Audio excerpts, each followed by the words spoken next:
সবাইকে জানাই জয় জগন্নাথ। তো ছোটোবেলা থেকে এখনও অবধি একটা অভ্যেস আমার এখনও রয়ে গেছে, সেটা হলো কোনো রকম কোনো পুজো আচ্চা হলেই, কোনো রকম কোনো অকেশান হলেই মায়ের সাথে হাত ধরে চলে যাওয়া। মানে হাতটা আমি ধরি না, আমার মাই আমার হাতটা ধরে। ভগবান সেটাই করে দিয়েছে, যাতে আমার হাত আমার মা সারা জীবন ধরে রাখতে পারে। এই জিনিসটার জন্য আমি খুব নিজেকে লাকি বোধ করি।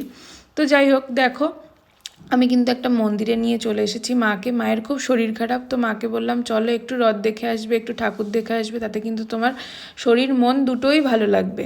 তো মাকে নিয়ে চলে গেলাম। আমার বাড়ির সামনেই একদম এই মন্দিরটা হয়েছে, খুবই সুন্দর মন্দিরটা, খুবই ভালো লাগছিল দেখতে। আর ভেতরটার কাজ ঠাকুর এত সুন্দর, তোমরা চাইলে কিন্তু আসতেই পারো। রথতলাতে এই মন্দিরটা আছে, খুবই ভালো লাগছিল দেখতে। আর রাধাকৃষ্ণগুলোকে দেখে, জগন্নাথকে দেখে, গৌরনিতাইকে দেখে না একদম অন্য রকম লাগছিল, খুব ভালো লাগছিল।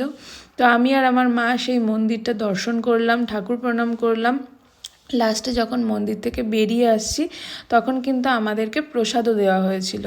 তো আশা করছি তোমাদের এই ভিডিওটা ভালো লাগবে। যদি ভালো লাগে অবশ্যই লাইক করে দিও আর কমেন্ট করে জানিও। জয় জগন্নাথ। টাটা।